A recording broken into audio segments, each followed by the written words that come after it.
Hello, you all, my lovely buddies. A very warm welcome to you all on this amazing platform of Doubtnut. Doubtnut पे आप सभी का स्वागत है। मैं आपकी इंग्लिश एजुकेटर पूजा शर्मा आज ले आई हूं सबसे इंपॉर्टेंट टॉपिक, और उस टॉपिक का नाम है सब्जेक्ट वर्ब अग्रीमेंट। चाहे आप कोई भी क्वेश्चन कर रहे हो, ग्रामर का ये जो रूल बाय रूल चलने वाला टॉपिक है, इसे आपको बाय हार्ट याद करना पड़ेगा। अगर आपने इसको कर लिया तो आपके पक्का है कि कम से कम 5 मार्क्स कहीं भी नहीं जाने वाले हैं। इवन सिर्फ छोड़ो ग्रामर का ही नहीं, अगर आपको ये सारे रूल्स याद हो जाते हैं तो जब आप आंसर लिखेंगे तब भी ये आपको बहुत हेल्प करने वाले हैं। इसलिए मैं कह रही हूं अभी के अभी नोटबुक और पेन लेकर के बैठ जाइए, साथ ही साथ में इस वीडियो को देखते जाइए, लिखते जाइए। पहले समझ लीजिए या फिर उसे एक बार रिपीट करते हुए बाद में लिख लीजिएगा। जैसा आपको उचित लगे वैसा करना है, लेकिन इसको समझना पहले बहुत इंपॉर्टेंट है, क्योंकि हम बहुत सारी गलतियां करते हैं और वो गलतियां यहां से हम सारी क्या कर देंगे, बाहर कर देंगे। So let's get started with the very important topic, और उस टॉपिक का नाम क्या है, सब्जेक्ट वर्ब अग्रीमेंट। जब हम सब्जेक्ट वर्ब अग्रीमेंट की बात करते हैं, यहां 3 शब्द आ रहे हैं आपके सामने। सब्जेक्ट होता है, वर्ब होता है और अग्रीमेंट। सब्जेक्ट का मतलब क्या होता है? सब्जेक्ट का मतलब है कर्ता, कोई काम करने वाले के लिए यूज किया जाता है। वर्ब का मतलब क्या होता है? क्रिया, क्या काम किया गया उसके लिए। और अग्रीमेंट मतलब क्या, उन दोनों के बीच में क्या हो रहा है, एक संबंध स्थापित हो रहा है, एक अग्रीमेंट हो रहा है। वो अग्रीमेंट क्या है, कैसे होता है, वो रूल बाय रूल चलने वाले हैं। एंड तक आपको जरूर से देखना है। अच्छा लगेगा तो लाइक तो करना ही है भाई, क्यों लाइक में क्यों कमी करनी है जब हम अपनी पूरी हिम्मत के साथ में और शिद्दत के साथ में आपको पढ़ा रहे हैं। तो अब शुरू करते हैं हम हमारा पहला बात कि सब्जेक्ट क्या होता है। जैसा मैं आपको बताई अभी कि सब्जेक्ट क्या होता है, कोई भी एक सेंटेंस है यानी कोई भी एक वाक्य है, उसमें जो भी काम करने वाला है यानी जिसको द्वारा काम किया जा रहा है, जिसे मैं क्या कहूंगी, कर्ता। अभी बता चुकी हूं, फिर भी तुम्हारे लिए सब चीज हिंदी में लाई हूं, सारी चीज हिंदी में, ताकि कहीं दिक्कत नहीं हो। तो वो अंजाम देने वाले को हम क्या कहते हैं, सब्जेक्ट। अब ये रहा आपके सामने सेंटेंस, क्या है, we are going to market, we are going to market. अब यहां सब्जेक्ट कौन है, पहले इसको समझने से पहले सब्जेक्ट और हम बात करते हैं कैसे कैसे होते हैं, कौन कौन होते हैं, प्लूरल क्या होता है, सिंगुलर क्या होता है, ये सारी चीजें मैं बताती हूँ। जब हम सब्जेक्ट की बात करते हैं यानी जो करता है, जिसने कोई काम किया है, जब इसकी बात करते हैं ना, तो देखो सब्जेक्ट में आपका क्या आ सकता है, या तो कोई नाउन आ सकता है या कोई प्रोनाउन। सारी चीजें डिटेल में बताऊंगी, कोई वन शॉट का तरीका जो है वो होने वाला है एकदम डिटेल और एक्सप्लेन्ड।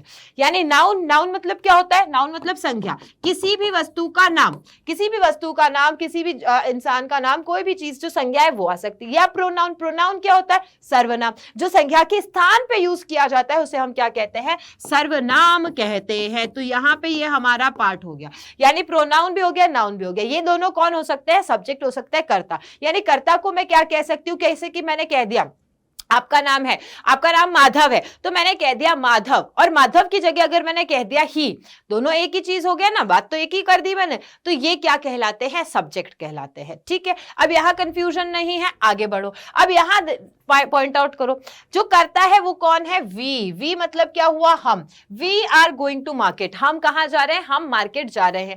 तो वी हमारा यहाँ पे क्या है, सब्जेक्ट है। बस यहाँ इस स्लाइड में इतना ध्यान देना है, एक एक पॉइंट टू पॉइंट प्रोसेस से चलोगे तो आपको बहुत आसानी से सब समझ में आ जाएगा, ये मैं दावा करती हूँ। सब्जेक्ट समझ में आ गया। सेकंड मैंने बात क्या बोली है आपको कि सब्जेक्ट क्या होता है, सब्जेक्ट जो होता है वो 2 प्रकार का होता है, सिंगुलर भी होता है और प्लूरल भी होता है। कैसा होता है, सिंगुलर भी होता है, प्लूरल भी होता है। अब सिंगुलर मतलब क्या होता है, सिंगुलर मतलब होता है एक वचन, सिंगुलर मतलब एक वचन। साथ साथ में अगर नहीं लिख रहे हैं तो बोलिएगा जरूर, ओके, आपको कमेंट सेक्शन में भी लिखते रहना है। और प्लूरल मतलब क्या होता है, बहुवचन। ओके, तो सब्जेक्ट हमेशा सिंगुलर प्लूरल होता है। बहुत इंपॉर्टेंट रूल यहां बता रही हूं, आज तक चाहे बड़े हैं चाहे छोटे हैं, वो हमेशा इस रूल में गलती कर देते हैं। सब्जेक्ट कैसे होते हैं, सिंगुलर और प्लूरल, एक वचन और बहुवचन। अब मैंने जैसे कहा, मैंने कहा बॉय, मैंने कहा बुक, है ना, ये 2 वर्ड लिखी। अब ये क्या है, ये एक वचन है यानी सिंगुलर है। प्लूरल बनाएंगे तो हम इसमें क्या ऐड कर देते हैं, SES को ऐड कर देते हैं। बॉय का क्या हो जाएगा, बॉयज, और बुक का क्या हो जाएगा, बुक्स हो जाता है। समझ में आया इतना तो, क्या हाँ मैम इतना तो हमने बचपन से पढ़ा है कि सिंगुलर को प्लूरल करने के लिए हम उसमें ऐड क्या कर देते हैं, हम उसमें ऐड करते हैं SES को ऐड करते हैं। लेकिन कब, वो नाउन है यानी वो सब्जेक्ट है यानी कि वो नाउन है, तब आप ये ये रूल अप्लाई करते हो। कब करते हो? जब कोई संज्ञा है उसको जब आपको बहुवचन में बनाना है तब ही एस को ऐड करते हैं। इस बात पे थमिएगा, आगे बढ़ते हैं हम। हर के साथ एस नहीं लगा दीजिएगा, जहां ऐसी करी गड़बड़ वहां पे नंबर कट जाएंगे तुम्हारे, और फिर हमें लगेगा अरे हमें क्या, हमारे पेरेंट्स को भी लगेगा कि दिन भर तो हमारा लल्ला जो है पढ़ता रहता था, फिर ये कहां इसके नंबर कट जा रहे हैं। उन्हें क्या पता कि उनका जो ये लल्ला है वो छोटे छोटे मिस्टेक्स कर रहा है। ओके, तो लल्ला और मेरी सारी लालियों आओ और पढ़ो फटाफट से। वर्ब किसे कहते हैं? मैं बता चुकी, वर्ब क्या होता है? क्रिया। कोई भी काम करने होता है उसे क्रिया कहते हैं। ठीक है, वही यहां पे लिख दिया कि वर्ब उस शब्द को कहा जाता है जिससे किसी कार्य को करने या होने का बोध होता है। जो भी वाक्य है उसके अंदर प्रयोग आधार पर वर्ब को भी दो भागों में बांटा गया। वर्ब कितनी होती है? दो प्रकार की होती है। एक होती है हेल्पिंग वर्ब। हेल्पिंग वर्ब को क्या कहते हैं? सहायक क्रिया। क्या कहते हैं? सहायक क्रिया। और मेन वर्ब मतलब क्या होती है? मुख्य क्रिया। अब तुम कहोगे मैम हम थोड़ा सा कंफ्यूज है, हमें बताओ कि मैम सहायक क्रिया क्या होती है और मुख्य क्रिया क्या होती है। सब समझाऊंगी मैं, आप बने रहो बस यहाँ पे। सहायक क्रिया और मुख्य क्रिया में अंतर बताती हूँ। मुख्य क्रिया में जैसे मैं यहाँ पे लिख रही हूं तो राइट जो है वो मुख्य क्रिया है। जैसे तुम अगर पढ़ रहे हो, रीड मुख्य क्रिया है। तुम में से अभी कोई है जो डांस कर रहा है ना, मजा आ रहा है उसे पढ़ाई में, और उसे बहुत अच्छा लगा कि मैम ने मुझे लल्ला कहा, प्यारा कहा, मुझे अच्छा लगा, तो उसको एकदम जोश आया, अच्छा लगा, तो वो डांस कर रहा है। ये सारी तो क्या हो गई? ये हो गई मुख्य क्रियाएं। क्या हो गई? ये मुख्य क्रिया। अब राइट होता है, उसके आगे भी बताऊंगी मैं। अब सहायक क्रिया यानी हेल्पिंग वर्ब पे आओ। जब आप हेल्पिंग वर्ब की बात करते हो तो हेल्पिंग वर्ब में कौन कौन सी आती है? जैसे आता है इज, आर, एम, फिर आता है वॉज, वर।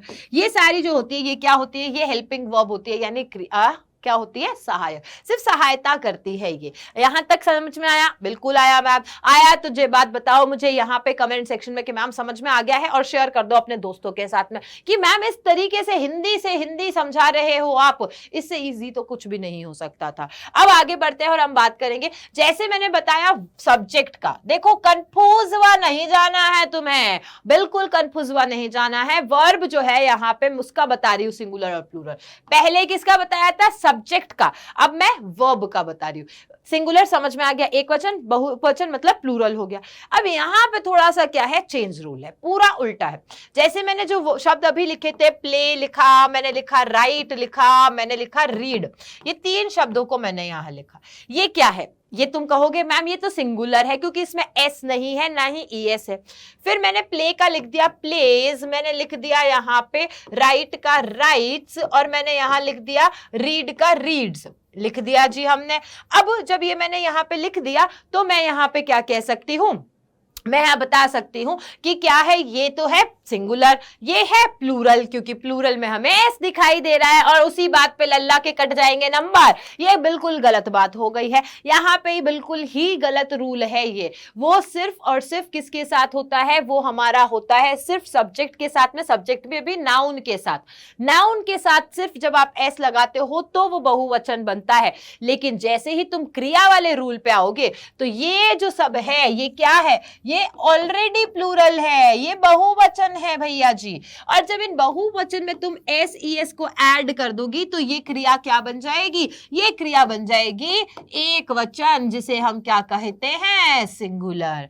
जब बात समझ में आई? पक्का आई, आनी ही थी भाई, इतनी बार अच्छे से समझा दी है। बस अब इन दोनों की वजह से सारे रूल्स तुम्हारे क्लियर। इन दोनों की वजह से तुम जब ना बोलते हो ना ही गोज, ही गो, ऐसे जो कंफ्यूज हुआ जाते हो वो नहीं होगा तुम्हारा। ये मैं डिट्टो बात बता रही हूं तुम्हें। ओके, जिसे यहां तक वापस से रिपीट कर लिया 2 से 3 बार इस वीडियो को, अच्छे से नंबर्स आ जाएंगे। अब रूल की तरफ आगे बढ़ेंगे। पहला रूल जो है वो बहुत सिंपल रूल है। देखो रूल हमेशा जो है सब्जेक्ट वर्ब अग्रीमेंट का क्या कहेगा कि जो सब्जेक्ट है उसको किसके साथ अग्री करना है? वर्ब के साथ में। भाई तुम अपने घर पे मम्मी के हिसाब से रहते हो या मम्मी तुम्हारे हिसाब से रहती है? तुम मम्मी के हिसाब से रहते हो ना, तो बस वही खेल है यहाँ पे सब्जेक्ट और वर्ब का। जो ये सब्जेक्ट है ना, ये सब्जेक्ट के अकॉर्डिंग वर्ब लगेगी। यानी कि जो क्रिया है वो किसके अकॉर्डिंग आएगी, कर्ता। कर्ता अगर एक वचन है, मैंने बता दिया तुम्हें कि कर्ता अगर एक वचन है तो क्रिया भी एक वचन की आएगी, कर्ता अगर बहुवचन है तो क्रिया भी बहुवचन की आएगी। Simply if I say in English, तो if the noun the subject is singular, subject is singular, verb is singular, subject is plural, verb is plural. Hindi में भी बताए हैं, इंग्लिश में भी बताए हैं, वही चीज यहाँ पे हमने लिख दी है। अब देखो यहाँ पे आई एम रिच, अब जो आई का कंसेप्ट है ना वो मैं यहाँ पे समझा दे रही हूं। आई जो है ना वो थोड़ा सा बदमाश है, वो कभी तो अपने आप को प्लूरल ले लेता है, कभी अपने आप को सिंगुलर ले लेता है। ओके, ये याद रखना थोड़ा सा। तो आई के साथ जो जो लगता है मैं बता दे रही हूं तुम्हें। आई के साथ में एम लगता है, आई के साथ में वॉज लगता है, एंड आई के साथ में शेल भी लगता है। ठीक है, ये लगेगा कब, जब हम प्रेजेंट की बात करते हैं, ये कब लगेगा जब हम पास्ट की बात करते हैं, ये कब लगेगा जब हम फ्यूचर की बात करते हैं। एक आई के साथ लगता है हैव, है ना, ये भी याद रखना। आई के साथ हैव कब लगता है, परफेक्ट। कौन सा परफेक्ट की बात करूंगी मैं, प्रेजेंट परफेक्ट में, ये याद रखना। बस कुछ रूल्स जो है वो मैंने तुम्हारे लिए लिख दिए हैं, एज इट इज लर्न कर लो, एज इट इज लर्न कर लो कि आई के साथ एम कब लगेगा जब प्रेजेंट टेंस होगा, आई के साथ वॉज कब लगेगा जब पास्ट टेंस होगा, आई के साथ शेल कब लगेगा जब फ्यूचर टेंस होगा। ओके, और आई के साथ हैव भी लगता है कब, जब प्रेजेंट का परफेक्ट होता है। टेंस के बारे में जितना पता है वो सारी चीजें यहाँ आ गई। यानी आई एम रिच, मैं रिच हूं, मैं अमीर हूं, अमीर। ही गोज टू स्कूल या ही गोज टू पटना, भाई पटना तो जाएगा ही जाएगा, ही गोज टू पटना है। तो यहां देखो, यहां पे ये क्या है, ये है गो। क्या है ये, गो है। गो वर्ब के साथ में हमने ES लगाया और इस वर्ब को हमने गोज कर दिया। यानी ये तो क्या था, ये था प्लूरल, आपका बहुवचन था, उसको हमने बदला किसमें, सिंगुलर यानी बहुवचन से एक वचन में बदला। क्यों बदला, क्योंकि ये जो ही है वो क्या है, सिंगुलर है। तो रूल सिंपल ये है कि जहां पे आपका सब्जेक्ट सिंगुलर होगा वर्ब सिंगुलर लगेगा, जहां सब्जेक्ट जो है वो प्लूरल होगा वर्ब भी प्लूरल लगेगा। पहला रूल खल्लास। दूसरे रूल की तरफ चलते हैं। अगर कोई भी वाक्य है आपके सामने, कोई भी सेंटेंस, उसमें सब्जेक्ट के रूप में ये शब्दों को याद कर लो, इन शब्दों को याद कर लो, बाय हार्ट याद कर लो, 4-5 बार बोल लो। कौन सा है, each, every, either, neither, nor, everyone, anyone, no one, someone, somebody, nobody, much, a little और लिटिल एक्सेट्रा। इसके अंदर फ्यू वगैरह भी आता है। अब ये क्या रूल कहता है, ये रूल कहता है कि जहां सेंटेंस में तुम्हें each, every, either, neither, one, everyone, anyone, no one, someone, somebody, nobody, much, a little, etc. आएंगे, तो इन सब के साथ में तुम्हें क्या लगाना है, इनके साथ में तुम्हें हमेशा सिंगुलर वर्ब लगानी है। यानी क्रिया जो है वो कौन सी यूज करनी है, वो सिंगुलर वर्ब की करनी है। एग्जाम्पल आओ, है ना। अब यहां देखो, ईच बॉय, ये क्या है, ईच बॉय। अब बॉय आ गया तुम्हारे पास में, ईच बॉय, बॉय के लिए क्या यूज किया हमने, हैज। जैसे हमने आई के साथ में क्या यूज किया था, हैव, वैसे ही किसके साथ में हैज यूज होता है, हैज यूज होता है सिंगुलर के साथ में। हैव किसके साथ में, प्लूरल के साथ में। हैज किसके साथ में, सिंगुलर के साथ में। तो आ गया तुम्हारा रूल। फिर ईच ऑफ देम इज, उनमें से सभी। जब तुम देम देखते हो तब तो कहोगे देम तो मैम प्लूरल है, प्लूरल तो है, लेकिन ये लग रहा किसके साथ है, ईच के साथ लग रहा है। तो ईच के कारण, अब यहां गलती नहीं करिएगा, ईच के कारण यहां इज लगाइएगा। नोबडी वॉज देयर, कोई था ही नहीं वहां। नोबडी वर्ड आया यहां पे, नोबडी। तो तुम्हें इन शब्दों को याद कर लेना है, और शब्दों के साथ में रूल क्या कहता है कि इन शब्दों के साथ में सिंगुलर वर्ब आएगी। दूसरा रूल जो है, सॉरी तीसरा रूल, जब हम रूल थर्ड की बात करते हैं, रूल थर्ड हमें कहता है कि अगर कोई भी सेंटेंस में सब्जेक्ट के रूप में ये वर्ड्स आ जाए, कौन सा, both, many, several, few, of, you, these, those, two, there, ये 1 2 3 4 5 ऐसे एक्सेट्रा, तब इसके साथ में क्या लगेगा, प्लूरल वर्ब लगेगा। तब क्या लगाओगे, इनके साथ प्लूरल लगाओगे। यहां पे हमने देखा ये वाले शब्दों को, इनके साथ सिंगुलर। अब किनके साथ सिंगुलर, किनके साथ प्लूरल, दो रूल एक साथ याद कर लो, कंपैरिजन दिमाग में बना लो कि इन शब्दों को कौन सा, जैसे कि each, either, neither, nor, anyone, anybody, someone, somebody, no one, nobody, और ये इस तरीके से हमने लिया यहाँ पे लिटिल एक्सेट्रा। ठीक है, जब ये बात हो गई तो इनके साथ क्या लगेगा, इनके साथ सिंगुलर। अब आ जाओ दूसरे पे। जब दूसरे वाला है वो क्या कहता है, जैसे कि आता है both, many, several, few, etcetera, इन सबके साथ में, या 1 2 3 कुछ भी है, टू बॉयज है, 3 स्टूडेंट्स है, ऐसा करके, तब उनके साथ हमेशा क्या आएगा, प्लूरल। ओके, अब देखो बोथ वर्ड आया, ईच आया, तब हमने यहां पे लगाया था इज। बोथ शब्द आया तो हमने यहां पे क्या लगा दिया, आर। फंसोगे नहीं ना, नहीं ना, बस। A few persons are honest, a few आया, अ फ्यू के लिए क्या लगाना है, आपको आर का यूज करना है। रूल खल्लास, आगे बढ़ेंगे रूल नंबर 4 की तरफ। रूल नंबर 4 क्या कहता है कि अगर कोई भी सेंटेंस में सब्जेक्ट के साथ में ये आता है क्या, with, together with, along with, as well as, and, not, like, unlike, including, excluding, but, except, and, besides, अगर ये कोई शब्दों का प्रयोग हो रहा है, एक सेंटेंस है जिसके अंदर क्या आ रहा है, with, together with, along with, as well as, and, not, like और फिर एक्सेप्ट, बिसाइड्स, इनके द्वारा अगर कोई दो शब्दों को जोड़ा जाता है तो हम क्या करेंगे, वर्ब का प्रयोग उस वर्ड के पहले प्रयुक्त होने वाले वर्ड के अनुसार करेंगे। अब आप सोच रहे हो मैम ये कैसे, कौन सा पहला शब्द कौन सा बाद में, तो एग्जाम्पल लो। एग्जाम्पल देखो, आपने देखा एज वेल एज, ये रहा एज वेल एज, ठीक है। एज वेल एज में हमने क्या देखा कि इन रूल के पहले कौन सा शब्द आया, इस रूल के पहले शब्द क्या आया है, आई आया है आपके पास। जब आई आया है तो आप किसके अकॉर्डिंग लगाओगे, पहले शब्द के अकॉर्डिंग आपको यहाँ पे जो हेल्पिंग वर्ब का है यूज करना है। तो इसलिए हमने यहाँ पे किसका यूज किया है, एम का यूज किया। I as well as they are ready to go there, ऐसा ही बोलेंगे ना, गलत बोलेंगे फिर। I as well as they am ready to go there, बिल्कुल करेक्ट है क्योंकि हमने इसको जोड़ा किससे है, एज वेल एज से है। दूसरे पे आओ, he and not I, and not देखा था हमने, एंड नॉट तो वो, एंड नॉट आई वो, ना कि मैं, बट यहां आई देखते ही तुमने तो चमका दिया कि एम आएगा, नहीं जी, हैव आएगा, नहीं जी, हमारा सब्जेक्ट इसके पहले क्या प्रयुक्त हुआ है, इससे पहले हुआ है ही, तो ही के लिए हमने यहाँ पे आई का यूज करना है। He and not I has done it, तो ही उसने, आई हैज नॉट, आई किसके साथ में आया, इसी के साथ, बट ये हैज किसके लिए आया है, ये आया है ही के लिए, किसके लिए, ही के लिए आया। ओके आगे फिर ही एज वेल हिज चिल्ड्रन। अब देखो तुम क्या करोगे, चिल्ड्रन देखोगे, चिल्ड्रन मतलब क्या हुआ कि चिल्ड्रन मतलब तो हो गया बहुत सारे बच्चे, बहुत सारे बच्चे मतलब ये तो क्या हो गया, प्लूरल, प्लूरल हो गया मतलब बहुवचन हो गया, बहुवचन है तो हमको लगाना क्रिया है, क्रिया बहुवचन नहीं।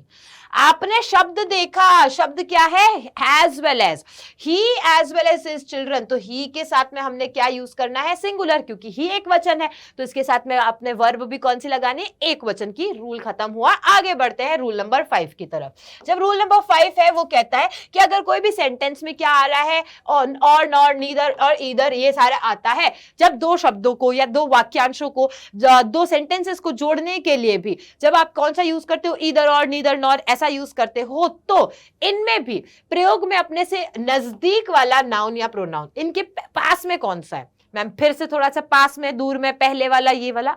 आंसर्स देखो, एग्जाम्पल्स देखो। एग्जाम्पल, ईदर यू और ही इज गिल्टी। अब तुम क्या देखोगे, पहला नहीं देखोगे, इसके नजदीक वाला वर्ब के पास में कौन सा है वो देखोगे। इससे पहले रूल में हमने क्या देखा था, इससे पहले रूल में देखा था कि ये जहां यूज हुआ है उनसे पहले कौन सा सब्जेक्ट आया।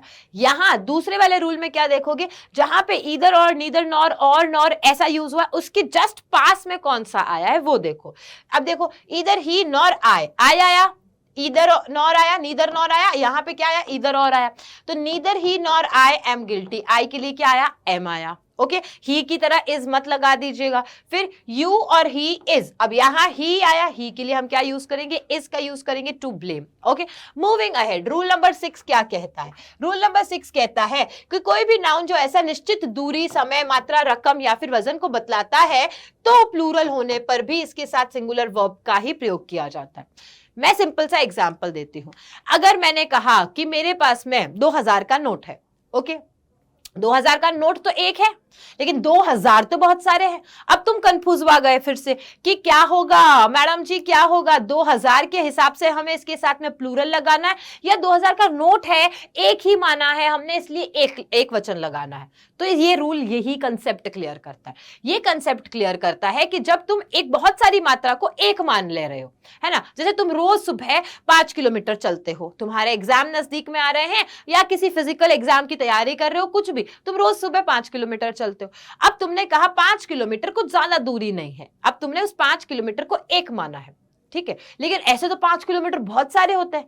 तो यहां पे आपको ये ध्यान रखना है कि जब कोई भी ऐसे जो है समय को, टाइम को बता दिया या डिस्टेंस को बता दिया या फिर वेट को बता दिया, लेकिन वो प्लूरल होने पर भी इसके साथ में सिंगुलर वर्ब का प्रयोग करेंगे। एग्जाम्पल कैसे, अब देखो 40 माइल्स, 40 माइल्स मतलब 40 मील की बात कर रहा है, 40 मील की बात कर रहा है। अब माइल्स के अकॉर्डिंग तुम क्या लगाओगे, तुम तो लगा दोगे माइल्स आया, एस आया है तो हम तो इसके साथ प्लूरल लगाएंगे, नहीं, आप यहाँ पे सिंगुलर लगाओगे, क्योंकि सेंटेंस क्या कह रहा है, is a long distance to walk. 40 मील किसे कहते हैं, वो बहुत लंबा दूरी तक चलता है, मतलब बहुत दूर तक है वो, तो 40 मील बहुत दूरी है, यहाँ पे हमने इसको एक माना है। 10 आवर्स 10 घंटा is enough for the work, कि 10 घंटे बहुत है काम करने के लिए। 10 आवर्स है बट हम क्या यूज करेंगे, इज यूज करेंगे। 5 tons of coal is needed, कितना कोयला चाहिए भाई, कितना कोयला चाहिए, तो उन्होंने बोला 5 टन्स चाहिए। अब टन्स देखा आपने, टन्स देखा तो आपने सोचा 5 टन्स है मतलब एस, नहीं, यहां माना उसे एक जा रहा है, तो ये सेंटेंस में थोड़ा सा ध्यान रखो कि कहां एक माना जा रहा है और कहां उसका मतलब अलग अलग के लिए है। आगे बढ़ते हैं, रूल नंबर 7। रूल नंबर 7 जो है वो बहुत इजी सेंटेंसेस के लिए है कि जहां पे शब्दों को एंड के साथ जोड़ा जाता है। जहां शब्दों को एंड के साथ जोड़ते हैं तो हम क्या लगाते हैं, सिंगुलर या प्लूरल, तो आप कहेंगे मैम 2 शब्द है, मैंने कहा ए एंड बी, ठीक है, या मैंने कहा श्याम एंड राम। अब यहां पे श्याम एंड राम कहा तो मैंने यहां पे यूज करना क्या है, Shyam and Ram dash best friends. अब यहां पे कहोगे मैम ये अलग है, ये अलग है, तो हम आर लगाएंगे, बिल्कुल आर सही कहा, यहाँ पे यहाँ आर सही है। जब 2 अलग अलग है तब हम उनको आर कह रहे हैं, लेकिन यहाँ जो रूल है वो कह रहा है कि देखो 2 है और 3 है, 2 और 3, लेकिन मिलकर के क्या बना रहे, 5 बना रहे, तो 2 and 3 इज 5। करेक्ट क्या होगा, इज करेक्ट, 2 and 3 इज 5। हम क्या बोलते हैं, 2 1 2, 1 नहीं होता है, 2 1 इज 2, हम बोलते हैं 2 1 2, 2 2 4। अब आप भी साथ में पहाड़े बोलने लग गए, रुक जाओ, ये यहाँ पे वो राइमिंग नहीं चल रहा है, मैं सिर्फ तरीका बता रही हूँ कि एक्चुअली हम बोलते हैं वो 1 नहीं होता, इज होता है। ओके, तो ये रूल याद रखेंगे। रूल नंबर 8 क्या कहता है, अब रूल नंबर 8 जो है ना वो बहुत इंपॉर्टेंट है। कुछ ऐसे विशेषण होते हैं, या विशेषण ही कहेंगे, कुछ ऐसे एडजेक्टिव्स होते हैं, विशेषण होते हैं, जिनको हम पूरी क्लास मान लेते हैं। क्या मान ले हैं कि वो पूरी क्लास के लिए यूज हुआ है, उस पूरे वर्ग के लिए यूज हुआ है। जैसे हमने बोला द पुअर आर ऑनेस्ट, अब यहाँ पे द लग गया, किसके आगे, पुअर के आगे। द पुअर मतलब जो गरीब होते हैं उनके लिए, तो गरीब तबके के लिए बात की, तो ये पूरा एक कम्युनिटी या एक क्लास के लिए कह दिया, तो यहाँ पे हमने क्या यूज किया, आर। तो यहाँ पे यही कहता है कि जहां पे एडजेक्टिव के पहले तुमने क्या यूज कर लिया, द का यूज कर लिया, वहां पे आप क्या लगाओगे, प्लूरल वर्ब का लगाओगे। द ओल्ड आर हेल्पलेस, कि जो बूढ़े हैं वो मदद चाहते हैं, उनकी कोई मदद ही नहीं करता है ना, वो मजबूर है, तो ओल्ड आर। अब ये मत देखो कि द ओल्ड एक नहीं है, यहाँ पे इस पूरे वर्ग के लिए यूज किया गया, ओल्ड मतलब सारे जो बुजुर्ग हैं उनके लिए, तो इसलिए यहाँ पे आर का यूज किया। ओके, ये रूल्स बाय हार्ट करना है, 2-3 बार इस वीडियो को देखोगे और साथ ही साथ खुद अपने एग्जाम्पल्स देखोगे, तब आपको सब समझ में आ जाएगा। नोट डाउन करना है आपको, सेकेंड या थर्ड टाइम जब आप देखो तब सारे रूल्स ऐसे ऐसे लिख लो आप। ओके, रूल नंबर 9 क्या कहता है, रूल नंबर 9 कहता है कि कुछ ऐसे जो सिंगुलर नाउन्स होते हैं जो एंड से जुड़ेंगे, वही जैसे 2 and 3 इज 5, वैसे ही कुछ ऐसे सिंगुलर नाउन्स हैं, जैसे कि मैंने कह दिया राइस एंड करी। ओके, अब यहाँ पे देखो Ram and Shyam are best friends, बिल्कुल से पूजा एंड श्वेता मैंने यहाँ पे कह दिया। ओके, तो हमने 2 नाम ले लिए। अब यहाँ पे 2 तो अलग अलग चीजें हो गई, लेकिन कुछ ऐसी चीजें होती है जो हमेशा एक ही मानी जाती है। जैसे मैं कह दूं कि सुबह सुबह लंच में, ब्रेकफास्ट में क्या खाओगे, तुमने कह दिया ब्रेड बटर खा लेंगे। ब्रेड बटर हमारे लिए एक चीज है ना। मम्मी ने पूछा रात को क्या खाएगा, मम्मी कड़ी चावल बना दो ना, कड़ी चावल एक चीज हो गई। तो ये एक को डिनोट करने वाली, एक को बताने वाली के लिए हम क्या यूज करते हैं, इज का यूज करते हैं। राइस एंड करी is my favourite dish and bread and butter is a rich food.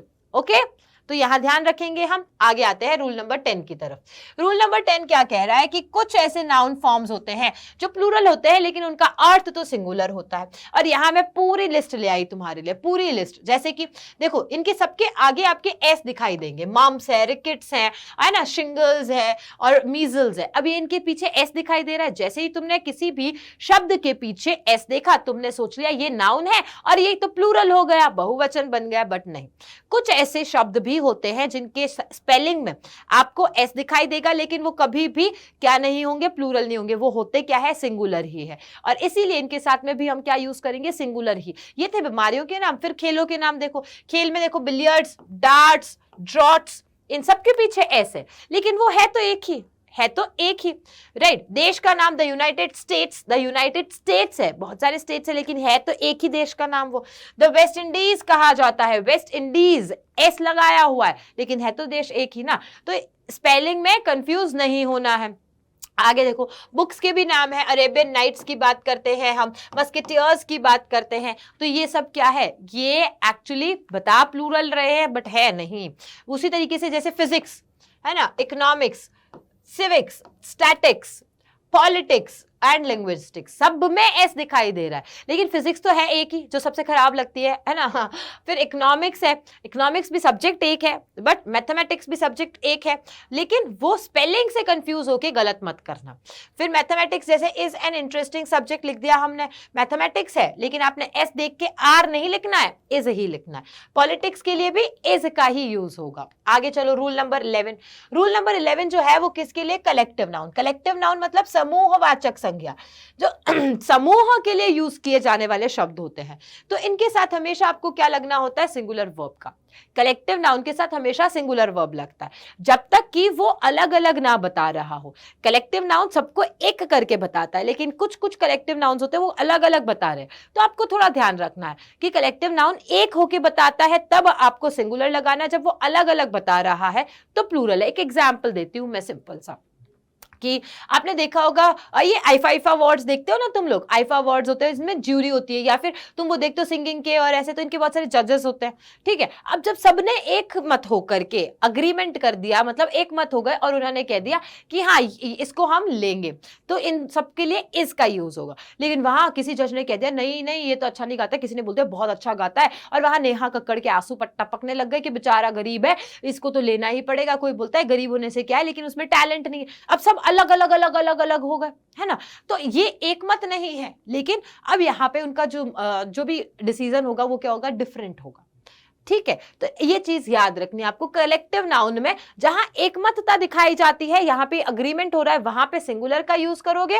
और जहां नहीं है तो वहां पे प्लूरल का यूज करोगे। जैसे देखो, the heard of cows, heard मतलब क्या होता है, हर्ड मतलब होता है झुंड, तो जो काउ का झुंड है वो क्या है, is grazing in the field, तो झुंड तो एक है इसलिए इज आया। द कमिटी हैज, कमिटी ने मिल करके एक डिसीजन दे दिया है, तो अपने यहाँ पे आया। लेकिन अगर वही बता दिया मैंने, कलेक्टिव नाउन जो है वो मतभेद में होता है, तो उसके लिए क्या यूज करेंगे हम, प्लूरल वर्ब का यूज करेंगे। Example, the jury are divided, शब्द खुद तुम्हें बताएगा, सेंटेंस खुद तुम्हें बताएगा कि तुम्हें यहाँ पे सिंगुलर लगाना है कि प्लूरल। देख लो यहाँ पे कमिटी ने एक मत होकर बताया और डिवाइडेड है, मतलब कि उनका मत एक साथ नहीं है, तो क्या आ गया, आर आ गया।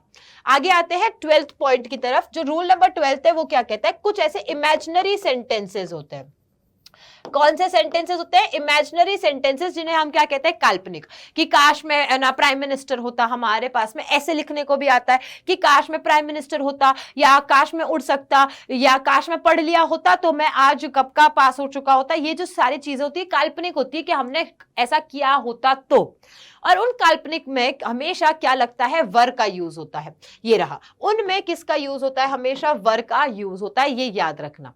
एग्जाम्पल देखो, I wish I were a bird, कि मैं अच्छा करता हूं कि काश में ना बर्ड होता, पंछी बनूं, उड़ती बनूं, है ना, वो ऐसा कुछ गाना।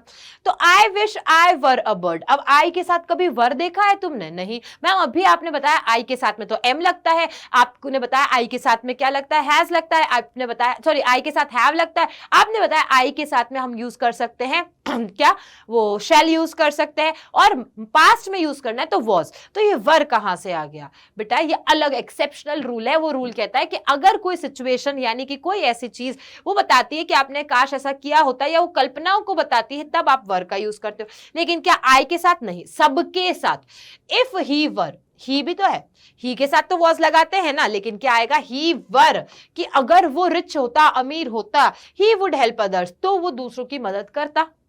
अब वो ना तो अमीर है ना वो दूसरों की मदद कर रहा है, तो यहाँ पे अपने काल्पनिकताओं को दर्शाने के लिए क्या यूज कर रहा है, वर का यूज किया है।